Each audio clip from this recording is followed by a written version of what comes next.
Welcome to the A Minute to Midnight show, folks. This is Tony coming to you from New Zealand, and on the show today I have a guest who I've had a number of times on the show and I always find fascinating, and that is Lynette Zang, and Lynette is in Arizona. Welcome back, Lynette. It's good to be here, Tony. It's good to see you. Happy New Year. Happy New Year to you too, and it's been a while since we have done a show together, because I didn't do a lot of interviews when I was in Pennsylvania, but now that I'm back in New Zealand it's so much easier because I've got all my equipment here. So finally we're catching up again, and what a crazy day it was yesterday. Yeah, and it was stunning but not really shocking. Yeah. Right? I mean, it was pretty amazing to watch a mob descend on the White House and basically go in and take it over. And unfortunately, there were 4 people that lost their lives, and it's really too bad. And so while it's stunning, the reason why it wasn't shocking is because we've actually been watching the growth of social unrest really since shortly before 2008. And that's been expanding. But that's really the kind of thing that always happens when we're going to reset the financial system. And we, of course, are heading into the Great Reset, the World Economic Forum Great Reset and that. But, I mean, I don't want to get political too much in this particular show. We'll get onto the financial stuff a bit more. But I'm going to just say something, because I think people expect me to say something probably. As far as what I've seen yesterday, I think it's all a Hegelian dialectic circus, and the majority of people buy into it on one side or the other. America is divided down the middle between 2 opinions. One side believes the election was stolen from Trump, and the other side believes Trump is trying to steal the election. If you stand back and look at it, it's the perfect plan to maximize chaos. And we know what the answer to chaos is. Ordo ab chaos. And in the media, I have seen a number of examples of the use of the words chaos and order in relation to the protests in DC. One question that should be asked, though, is how is it that there was insufficient security, police, etc., to stop the breach of the Capitol building? Something seems totally wrong there. Last year, with the Black Lives Matter protests, they had enough security to stop a breach, so why not this time, when they had plenty of warning that there was going to be a whole lot of shenanigans and protests and all that going on? I see hypocrisy on both sides too, because one side is saying, hey, look, they stopped the Black Lives Matter protests, look at how many security there were there, and why did they let them in with this one? And then the other side is going, oh, well, the media's going on about how bad it was, the breaches in the protests yesterday, but they were all in favour of the Black Lives Matter protests, and it's like they justified all the protests against, state capitol buildings and things when the Black Lives Matter protests were on, and yet they're slamming this one. So again, I just see it's Hegelian dialectic. They're dividing one side against the other, and quite frankly, I'm going to politically say it here, I think both candidates are well, I don't like either of them. But here's the thing, you hit the nail right on the head, and you create this chaos, and so everybody's looking over here instead of looking at what they're doing. It is really typical of what happens during a reset, and it's not a reset because the World Economic Forum says it's a reset. I first heard Christine Lagarde when she was head of the IMF. I think it was an interview she did in 2009. And if I counted, she probably used the term reset about 28 or 29 times. I mean, seriously, during that interview. And so that's when I started talking about the reset, because she basically laid it out and said, this is going to be a reset. And the currency died in 2008. And they're working behind the scenes really, really quietly on transitioning the entire global system because of the LIBOR, which we've talked about before, the interest rate benchmark that was supposed to go away the end of this year, but they couldn't create a market for it, for the new benchmarks, as hard as they tried. And then they ran that test in October on 80 trillion. Now, the most current numbers that I've seen in the derivative market, and this is just notional value, which means that's just what everybody agreed the contracts were worth. It doesn't represent the underlying value at risk. But in August, that number was $640 trillion notional. I mean, what's the global economy? Something like 82 trillion or 78 trillion or something like that. So the derivatives dwarf that. And they ran a test, and then there was dead silence. And then shortly thereafter, shockingly, a few of the IBOR's interbank offer rate are going away the end of this year. But the ones that are tied to the US dollar, now they've extended those to 2023 because it's not working. I mean, that's the bottom line. You tell me how you think they can change an entire global financial system smoothly. Well, big experiment. Yeah, it's difficult, but that's definitely their goal. And obviously, they've used the coronavirus pandemic as a perfect excuse to be able to take the blame away from the banking system when it all goes west. It's like, well, they've got the coronavirus to blame rather than the years and years of mismanagement and creaming it off the top by the elites and so on, creating this crazy system. So they've got that perfect excuse. But, I guess it's still the nuts and bolts they have to work it out and bring us all into a surveillance system at the same time. So the whole thing is obviously, though, when they do get it set up, it's going to be digital. So absolutely. Yeah. So do you see basically a universal basic income being pushed, and will 100%. It be tied to a social credit score? Most likely. But I mean, they're going to have to do UBI, Universal Basic Income, because we are a consumer-driven world. And what they're going to base the new digital system on is still up in the air. I don't think they've fully worked that out. I've heard some saying based on contracts, but with technology where it is and the loss of so many jobs, that they have to do something. And in the U.S., the mortgage moratorium ended on December 31st, and as did the rental eviction moratorium. So that's going to take a minute to work through the court system. But I mean, there's just so much insanity. Anybody that looks at these markets, if they were in outer space and looking at them, they make no sense. Yeah. Because it's all about money printing. Stimulus. Who's getting stimulated? Wall Street's getting stimulated. Main Street is not.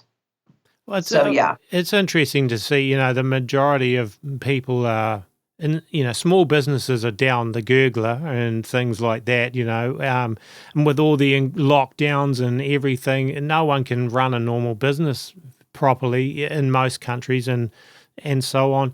And yet you look at a couple of people, more than a couple, but I'll just mention a couple of billionaires that are creaming it, making an absolute killing out of this. Like Jeff Bezos from Amazon's made an absolute killing because obviously Amazon's picking up where all the other businesses are failing.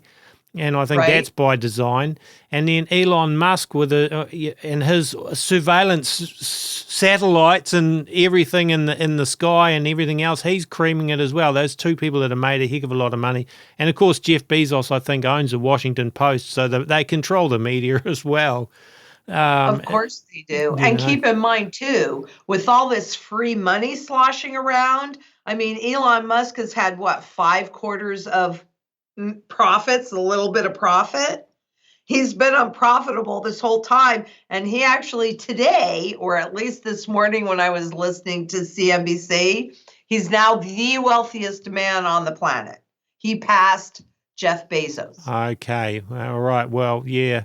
Well, of course, I think there's probably some other people that are wealthier that we don't know the names of, or whose names are not mentioned, probably trillionaires in the banking, but yeah, the public face of wealth, those two guys. And yet the average person is really struggling. So I think the other thing that, to me, it looks like a real concern is that it's looking increasingly obvious that they're going to try and tie a coronavirus vaccine into things like you can't fly, certain places won't let you in. Basically, you can't work here unless you've been vaccinated. And so on. So it's going to be, very difficult for people, I think, because, again, this is part of the control system. You get into our system and you take this vaccine or else you can't work. But it's voluntary.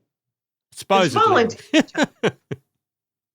Spain has started a registration system. Yeah. So if you're offered the vaccine and you decline, you're now going to be in a registration system that's shared throughout the EU. But don't worry, because it's going to be kept private.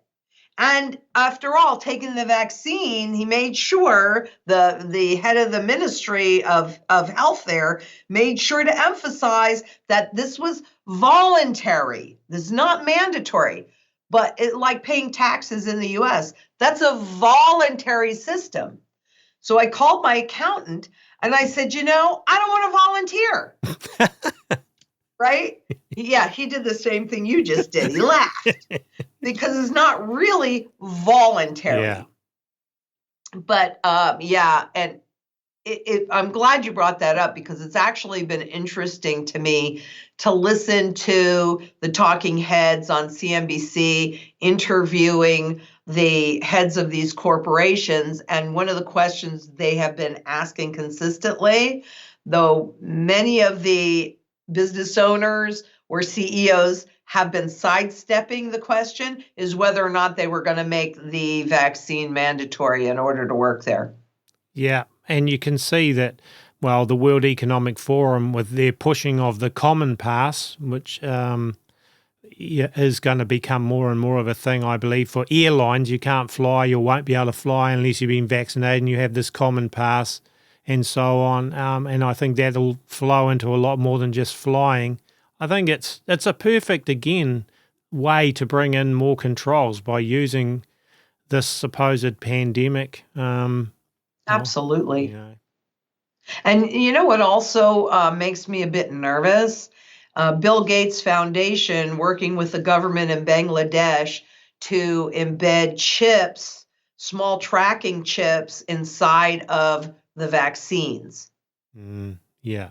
Okay, now it's to help the people, of course, because then they will have access to this government garbage. But, they always test these things in places that seem kind of remote so that people just don't pay attention, because certainly that could never happen here. But what happened here yesterday, that's really more of a third world, what we're used to seeing, not in the United States, the advanced economy.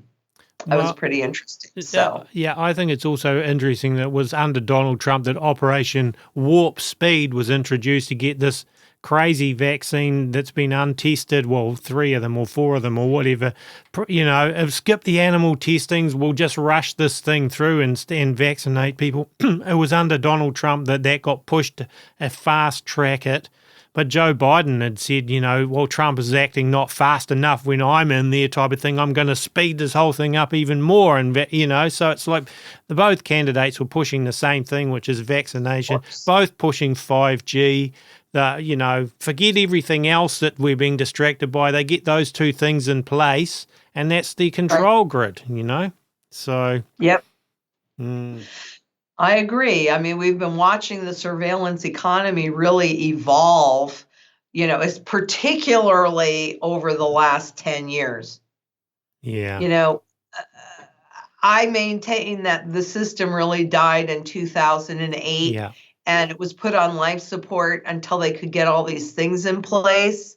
And they've been really rushing that forward. And frankly, when people are hungry and they're hopeless, whatever is offered to them, they're going to grab onto. That's why it's so critical, to be as independent and self-sufficient as you can possibly be. So that's food, water, energy, security, barterability, wealth preservation, community, and shelter. Those are the things that we always need to have a reasonable standard of living. And it never before has it been more important than it is today. Because during these resets, during these transitions, food becomes the single biggest issue for people. You could take a look at Venezuela, who, by the way, I was just looking at their gold and silver spot graphs, and 2018, between 2012 and 2018, they had the best stock market in the world as they were going through their hyperinflation. So what did they do? They lopped off a bunch of zeros. The stock market went pretty close to zero again. But did they change their behavior? Heck no, they didn't change their behavior.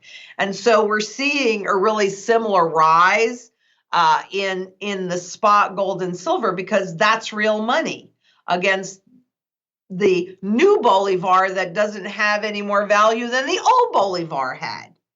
And I bring that up not because it's Venezuela, but coming to a theater near you. Iraq just did a devaluation. Cuba just announced a devaluation.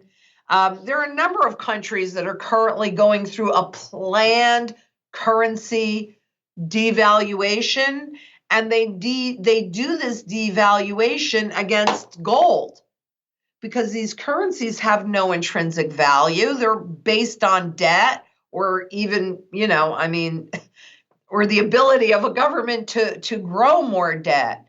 But gold is all intrinsic value because it's got the broadest base of buyer.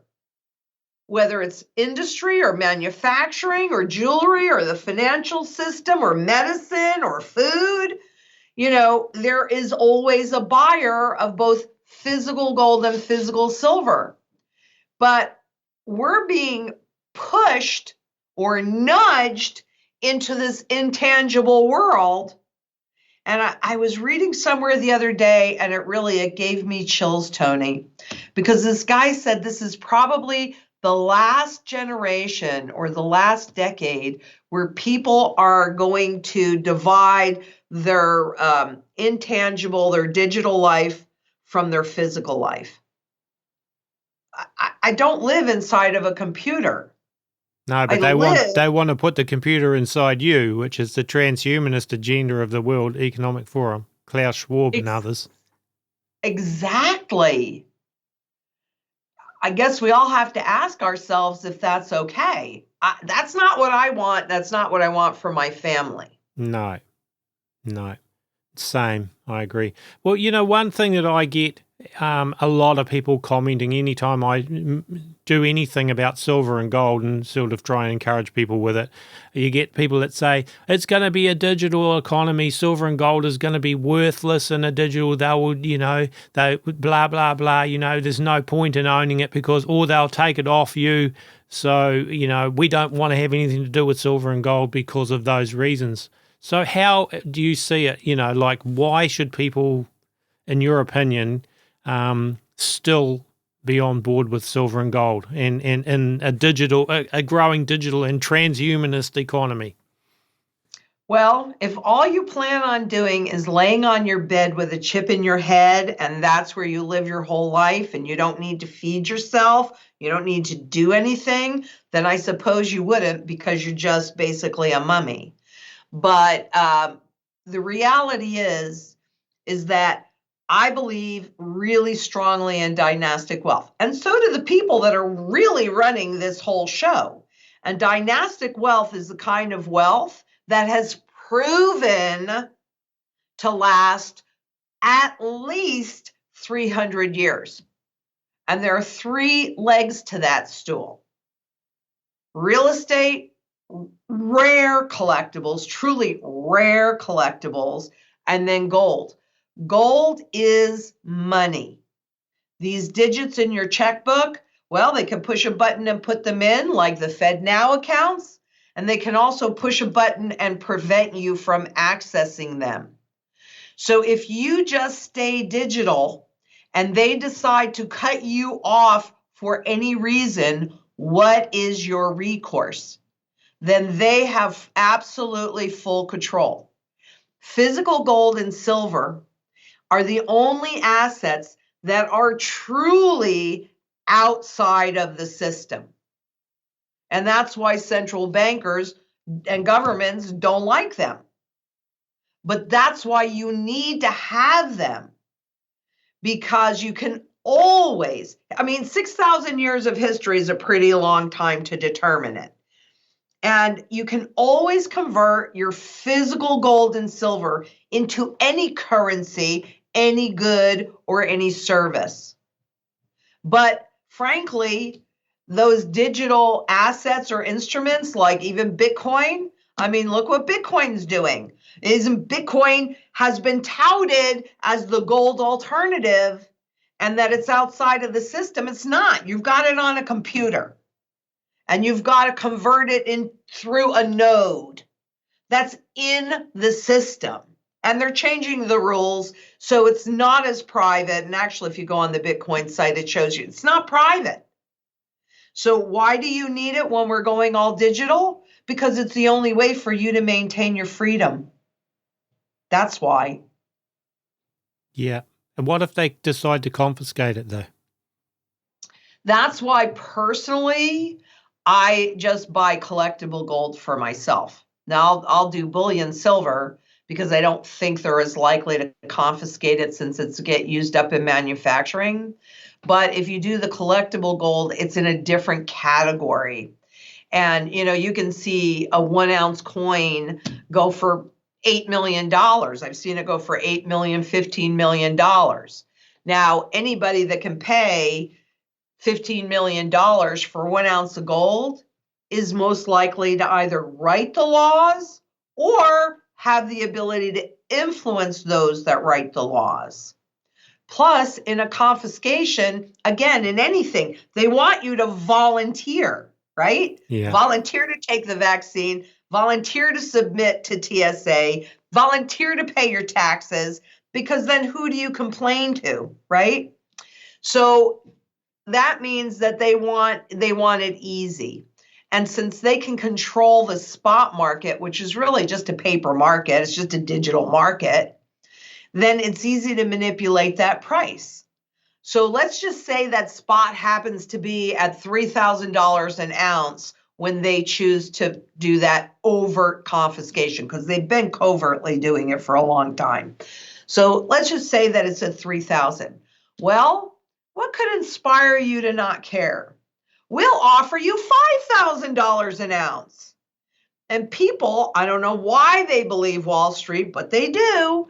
And people say, well, wow, it's only worth $3,000, but wow, they're willing to pay me $5,000. Okay, I'll turn in my gold. Except in reality, right now, gold's true fundamental value is somewhere north of $12,000 an ounce. And when they do the reset, it's going to go there or much higher, because the more debt they grow, the higher that number goes. So, but if you've paid $12 million for a coin, you're not going to turn it in for $5,000. It's in a completely different category.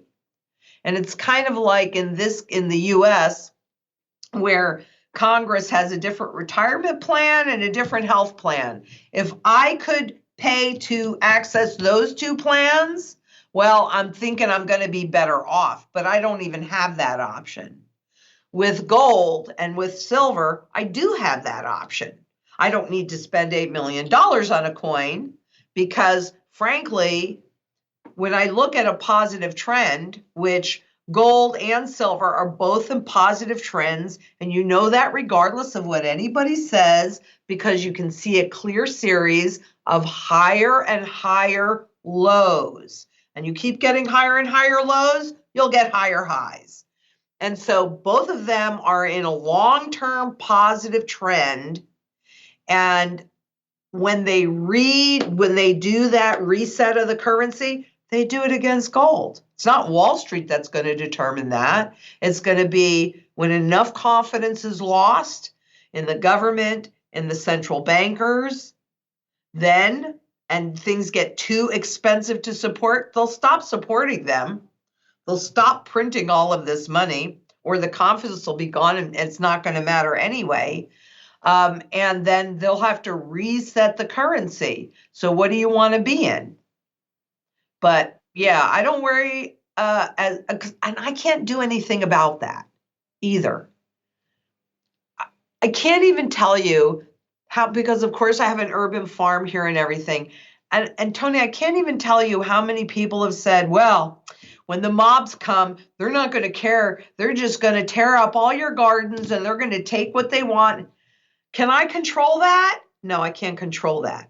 But what I can control is that I show up and I plant. And at least for the moment, and for a really long time, I can eat really well. Plus, I have gardens inside, I have gardens in the back. That's what I can control. So I can control positioning into physical gold and silver and having that just disappear from anybody else's sight. And that will, the most likely outcome is a repetition of history that can buy my freedom, my family's freedom, that can protect my wealth, and it can also put me in a position to take advantage of the crisis and the opportunity, because there's always opportunity in crisis, but you have to have some money to work with. Yeah. So what about when you're talking gold, like say the early dollars, gold dollars, 1800s US dollars and things like that? Are they worth, is that a good thing to put your money into buying, the older coins, or is that likely to be confiscated, or what about that type of thing? You're exactly right, Tony. That's less likely to be confiscated because it's in a completely different category. Thanks to Treasury Secretary Wooden, who established that category when they were confiscating gold back in 1933. So that's where I put, it's pre-33 is where I put my money. And then there are different quality levels based upon what I want to do. Because I always look at function. What am I trying to accomplish? What is the right tool to accomplish that goal? So it's a variety, but I feel a whole lot safer with that. And in the US, what you see is the IRS has different rules. And so easily, if you just look at what can I hold inside of an IRA, that's not what I buy. I don't buy that. If you can hold it in the IRA, then that's the kind of gold that is most likely to be confiscated, because it's the easiest, that's where most people hold it. It's the easiest way to confiscate, just do a big sweep. Those depositories aren't going to go, oh, wait, I'm going to protect you. No, if the government says they're taking it, they're taking it.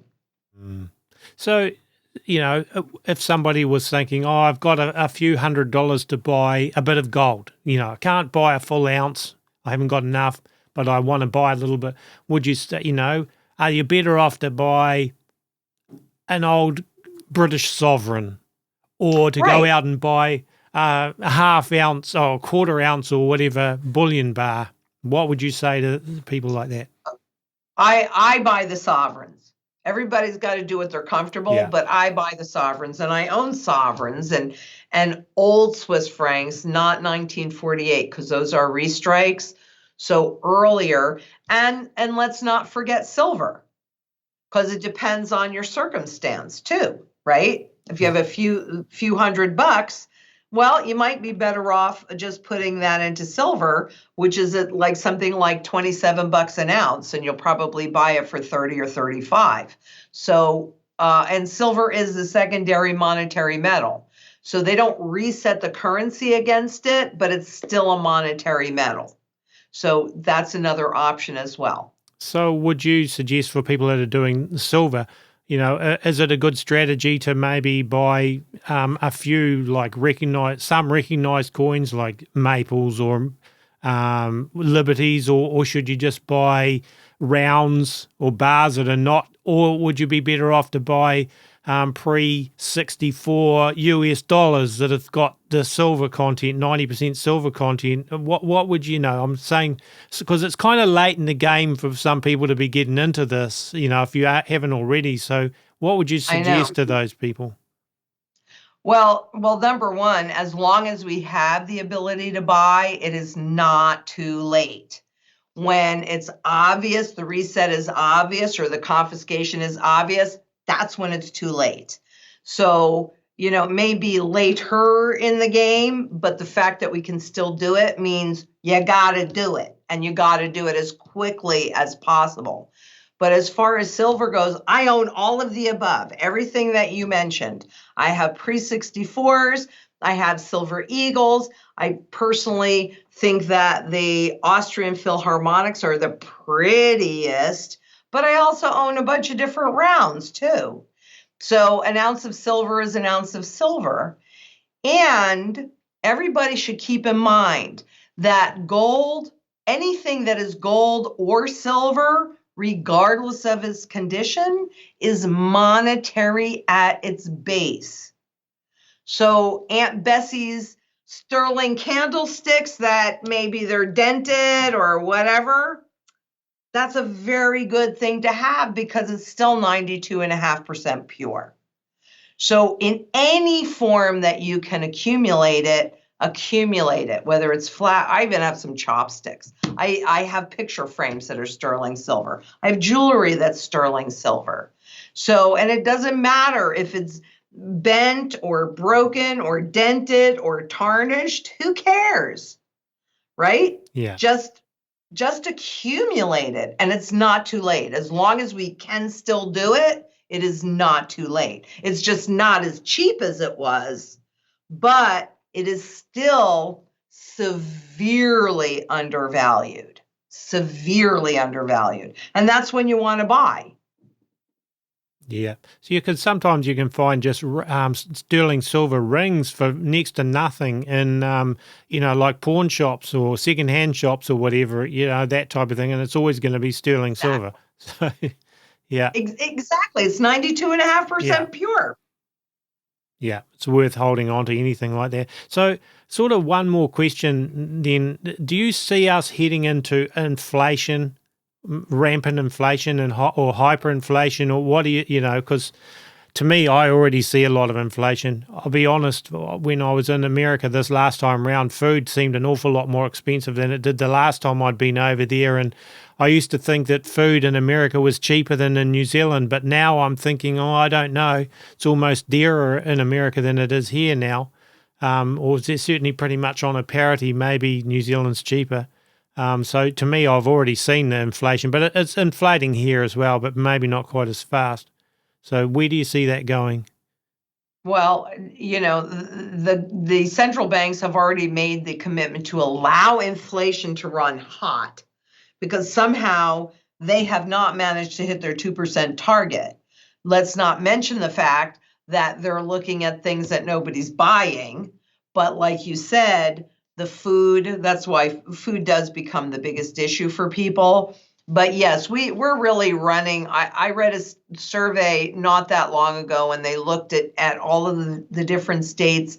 And off the top of my head, I'd say that inflation is really running closer to 9% than the real 2%. But by saying that they are going to do an average of that 2% and that they're going to allow inflation to run hotter so that they can justify when it becomes very, very painful and noticeable. Well, we said we were going to do this because we undershot that target. that we had for so long. I do think I can easily see us going into a hyperinflationary depression. There's no doubt at all. Because when you look at the central bank balance sheets, all of the money supply in all the different countries, what you see is everything going straight up. And right now it's going into the stock market and the real estate market. So those are going straight up, right? Yeah. But when they start with the UBI, the universal basic income, and people that right now are struggling have money every month to spend, that's when you're going to see the inflation really kick into gear. Yeah, so I can see property confiscation as another arm of this whole system. They'll get Absolutely. everyone to the point where you can't pay your mortgages or your rents, or your landlord is not getting paid because you can't pay it, and so on. Then in the end, they can step in and confiscate the land, and so that they don't want people owning anything. Well, that's what the World Economic Forum is: own nothing and be perfectly happy. Happy, exactly. Yeah. Yeah, because if you don't own it, guess what? Somebody owns it. And wait, what? Wait, we're digital. Why would you want to own anything? Yeah, I think that is insanity, if you want to. It is. I can't see Klaus Schwab giving up all his Davos and all his everything he owns, all his money, and he's not going to be owning nothing and be perfectly happy, or Prince Charles or any of these other people pushing this garbage. So. Exactly. And you mentioned Prince Charles. That's actually the absolute perfect example of dynastic wealth. And let's see, they own land, they own gold, they own jewels, they own art, rare collectibles, right? Yeah. So they own all those three legs of the dynastic wealth stool. And of course, and another one that's pushing this whole transfer of wealth because of the inequality, Pope Francis. Well, what does the Vatican own? Yeah, they're not going to give up all of their art and their gold and their, exactly, it's just so hypocritical. Oh, incredibly hypocritical. And crazy that people would buy it. But as you mentioned earlier, people say, well, we're going digital. What do we need that for? I mean, those are the comments that you're getting. Yeah. And I hear those comments too. And you want to give up your life? Because that's what you're doing. If somebody else owns everything, you have to rent everything. Yeah. That means that everything is dictated to you. And with all of these smart contracts and the surveillance economy, I mean, I remember one of the reports I read from the IMF, and the example that they actually used with referring to smart contracts and the digital economy was, if you didn't make your car payment, the car would just drive away. You got a smart home, you didn't make your mortgage payment, the house will lock you out. I mean, I'm not really willing to give up that level of control. And for me, let's face it, I'm 66. I'm in the last third of my life. I expect to be here till I'm 100, but still 30 years in the general scheme of things is not all that long. But my daughters are only 39, and my grandchildren are between 5 and 14. This is what I'm doing to build that dynastic wealth stool is more for them than it is for me. I'm not going to be here that much longer, relatively speaking. But I will be fighting till the end. I got news for you. I will be fighting till the end. Good on you. Yeah, same. So, okay, now, just because I suppose we should look to wrap up, can you tell our listeners where, what you do? Oh, I'm sure most of them probably already know, but for those that have not come across you before, what you do and where they can find you and so on. Absolutely. I'm the chief market analyst at ITM Trading. And I have been groomed for this moment in time. ITM Trading is a full service physical gold and silver dealer. So whatever you do, you take possession of. But more than that, I've been personally studying currencies since 1987. And there are these repeatable patterns that, like the chaos that we're seeing, that always accompany things. So I have a YouTube channel where I do reports every week, usually film at least 3 times a week and frequently more than that, where I try and teach people how to read the technical language of the markets and identify. You don't have to become a technician, but at a glance, identify these repeatable patterns. Because if you can see the crisis coming, then you can get prepared for what is ahead so that you can sustain your standard of living and even benefit from what the powers that be are actually doing to all of us. So if you just do a search, my name, Lynette Zang, I'm sure I'll come up, but it's itmtrading.com, and you can look for us on YouTube too. And we're really excited because well, we're hoping to do it by next month, but we're actually going to be, and this is the first time I'm saying it, Tony, so you have a scoop. Uh-huh. But I've been working on my urban farm and the security and that whole piece, food, water, energy security, barterability, wealth preservation, community, and shelter. And a lot of people don't know how they can do a garden or make sure that they have food for themselves or security or all those pieces. So we're about to start offering some tips on that as well, because we really do need to be as independent as possible. And community is a very big piece of that.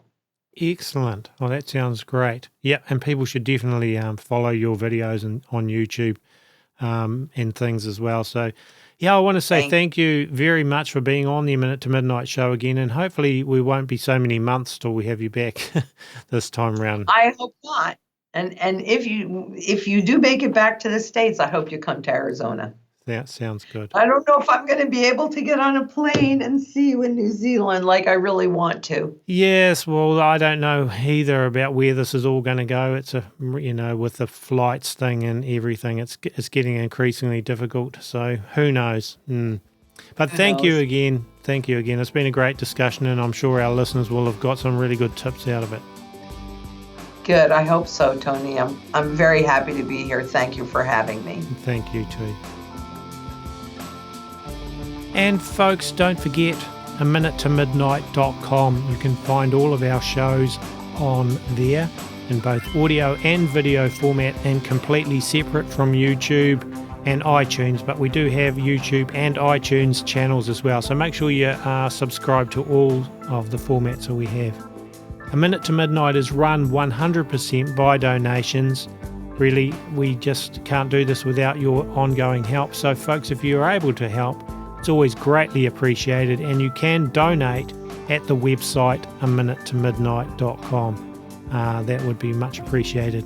The music used in the shows I've written, played and recorded, and if you want to download music, you can find some free music at the website aminutetomidnight.com as well. So that's it for this episode. God willing, we'll be back in a few days with another one. Until then, be safe and have a great week.